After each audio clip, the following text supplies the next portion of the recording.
ایک صاحب ایک بچے نے داڑھی رکھ لی تو مجھے آگے کہنے لگے حضرت جی لوگ بڑے بڑے لقب دینے لگے ہیں. میں نے کہا کیا؟ کوئی کہتا ہے حضرت صاحب، کوئی کہتا ہے قاری صاحب، کوئی کہتا ہے حافظ صاحب، کوئی کہتا ہے علامہ صاحب. تو میں نے کہا تیری موج نہیں بن گئی؟ 4 سالوں میں حفظ ہوتا ہے، تجھے مفت کا لقب مل گیا ہے. درس نظامی 8 سال میں ہوتا ہے، مفت کا علامہ بن گیا ہے. تجھے وقار نہیں دے دیا اللہ تعالیٰ نے؟ عزت. میرے اعلیٰ حضرت فرماتے ہیں عزت در رسول پہ ہے، عزت حضور کی. اور اعلیٰ حضرت نے ایک بات لکھی ہے بڑی قیمتی، اور میں نا جب کبھی پریشان ہوتا ہوں نا تو میں یہ والی بات کھول کے پڑھتا ہوں اعلیٰ حضرت. یہ بات ڈھارس بندھاتی ہے، ڈھارس توانائی دیتی ہے، پورا مضمون باندھا ہے. اعلیٰ حضرت کہتے ہیں بیروپیہ تھا مداری، روپ بدل بدل کے دکھایا کرتا تھا، بادشاہوں سے انعام لیتا تھا. ایک دن اورنگزیب عالمگیر کے پاس آ گیا، کہنے لگا میں روپ بدلوں گا، اگر آپ پہچان نہ سکے تو میں انعام لوں گا. آپ نے فرمایا میں کوئی ایسے ویسا بادشاہ نہیں. کہا مجھے دھوکہ دینا مشکل ہے. کہا نہیں میں روپ بدلوں گا. حضرت اورنگزیب عالمگیر بڑے نیک بادشاہ گزرے، بڑے پرہیزگار آدمی. وہ بیروپیہ کہنے لگا میں روپ بدلوں گا، آپ نہیں پہچان سکیں گے. فرمایا چل جتنا تیرے اندر زور ہے لگا لے. حضرت نے اعلان کیا کہ میں نے فوجی بھرتی کر دے، 2 ماہ کے بعد ٹیسٹ ہوگا. وہ 2 مہینے دوڑتا رہا، رنگ روپ بناتا رہا. آیا ٹیسٹ دینے، 2-3 سپاہیوں کا امتحان لیا. اس کی باری آئی تو 10 روپے دیے. کہنے لگے تیرے آنے جانے کا کرایہ میں نے تجھے پہچان لیا ہے. کچھ دنوں کے بعد جانے لگے سفر پر تو بھکاری آ گئے خیرات مانگنے. اس نے بھی سارے منہ پر سیاہی مال لی، کپڑے پھاڑ لیے، سر کے بال منڈا لیے، بھویں تک کٹا لی، بدرنگ ہو کے آیا.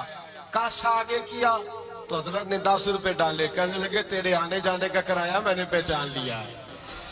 کچھ دن گزرے تو ٹیچر کی ضرورت تھی. اس نے مونچھیں بڑی کر لی، داڑھی نکلی لگا لی، سر پہ جنا کیپ پہن لی، ایک شیروانی لے لی اور ہاتھ میں چھڑی پکڑ کے آیا.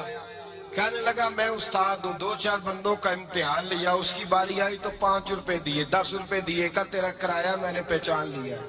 2 سال گزر گئے. وہ جب بھی آتا حضرت پہچان لیتے. ایک دن سفر پہ جا رہے تھے، بہت بڑا لشکر تھا، جہاد کرنے جا رہے تھے اورنگزیب عالمگیر. تو دیکھا ایک پہاڑی ہے، پہاڑی پہ لوگ جا بھی رہے ہیں آ بھی رہے. اورنگزیب عالمگیر پوچھنے لگے یہاں کیا ہے؟ کہنے لگے ایک بابا جی بیٹھے ہیں دعا کرتے ہیں، اللہ کے نیک بندے ہیں. اورنگزیب کہنے لگے یار پرانے لوگ سارے ہی اللہ والوں کو مانتے، یہ بھی مصیبت آئی ہے جتنی نہیں آئی ہے، سارے لوگ ہی مانتے. کہنے لگے ذرا میں دعا نہ کرا لوں، اچھے کام جا رہا ہوں. اورنگزیب بادشاہ تھے، بادشاہ لوگ نازک مزاج ہوتے ہیں. گھوڑے سے اترے، بڑی مشکل سے پہاڑی پہ چڑھے. اوپر گئے تو لائن لگی ہے، بابا جی غار میں بیٹھے. کہنے لگے میں نے ملنا ہے، میں اورنگزیب ہوں. انہوں نے کہا ہمارا بابا اس طرح کا پیر نہیں کہ امیر آئے تو رنگ اور ہو، غریب آئے تو اور ہو. یہاں اگر ملنا ہے تو لائن میں لگ جاؤ، سب ایک جیسے. اب لائن میں کھڑے ہو گئے، 50 آدمی آگے تھے. کہتے ہیں 51واں نمبر تھا. تھک گیا دھوپ میں کھڑا کھڑا. جب میں پہنچا غار کے دہانے تو میں نے بابا جی کے چہرے پہ نظر ڈالی تو بڑا نورانی چہرہ، بڑی خوبصورت لب و لہجہ. میں نے کہا میرے جیسا آدمی بھی پگڑی باندھ لے تو اچھا لگنے لگ جاتا ہے، بڑا خوبصورت انداز. کہتے ہیں میں ان کے پاس اتحیات کی حالت میں بیٹھ گیا. میں نے کہا حضور میں جا رہا ہوں جہاد کرنے، دعا کرنا. بزرگوں نے ہاتھ اٹھائے، اللہ اس کی مدد فرما، دین کو غلبہ عطا فرما، اسے دین کا سچا پکا سپاہی بنا. پھر تھپکی دی، 2-4 نصیحتیں بھی کر ڈالی. دیکھنا ظلم نہ کرنا، زیادتی نہ کرنا، جب تو جیت فخر نہ کرنا، غرور نہ کرنا. نصیحتیں بھی کر دی.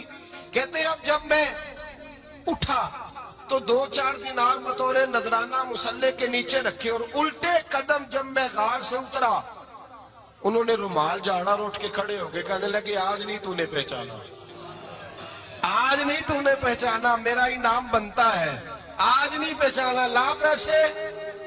اورنگزیب کہنے لگا یار تو نے حد کر دی، کہاں چڑھا کہاں کھڑا رہا، دھوپ میں تھک گیا.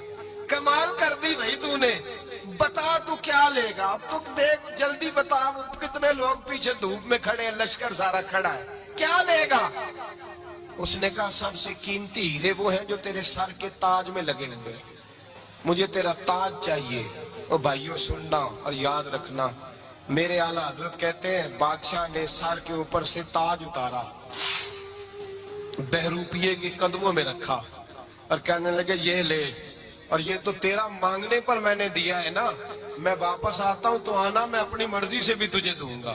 تو نے اورنگزیب جیسے بندے کو دھوکہ دیا، آنا میں اس وقت بھی دوں گا۔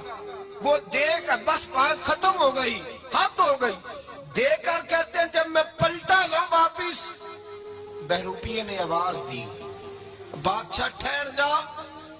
تو میں نے پلٹ کے دیکھا تو کہنے لگے یہ اپنا تاج لے جا، اٹھا اور لے جا۔ میں نے کہا 2 سال بیت گئے تجھے محنت کرتے، آج قابو آیا تو لے جاؤں۔ کہنے لگا لے جا، مسئلہ سمجھ میں آ گیا۔ میں نے کہا مجھے بھی تو سمجھانا۔ تو کہتے ہیں وہ پھوٹ پھوٹ کے رویا، اس کی آنکھیں برس پڑی، سیلاب کی طرح آنسو بہ نکلے، تڑپا اور رو کے کہنے لگا بادشاہ میں نے جھوٹ موٹ رسول اللہ کی غلامی اختیار کی تھی، جھوٹ موٹ کی داڑھی، جھوٹ موٹ کی پگڑی، جھوٹ موٹ کا فقر، میں نے جھوٹ موٹ نبی پاک کا لباس پہنا ہے، تو تیرے جیسے بادشاہوں کے تاج میرے قدموں میں آ گئے ہیں۔ اگر میں سچ مچ رسول اللہ کا غلام بنوں گا تو اللہ کیا کچھ عطا فرمائے گا، اللہ کتنی نعمتوں سے نوازے گا۔ میرے اعلیٰ کیا فرماتے ہیں؟ اعلیٰ حضرت فرماتے ہیں فرشتے بھی کرتے ہیں تعظیم میری۔ کون جی؟ اللہ ایسا عقیدہ بھی کم ملے گا جو بریلی کے امام کا عقیدہ ہے، ایسا بھی کم۔ کہتے ہیں فرشتے بھی کرتے ہیں تعظیم میری، کیوں؟ فرمانے لگے فدا ہو کے ان پر یہ عزت ملی ہے، فدا ہو کے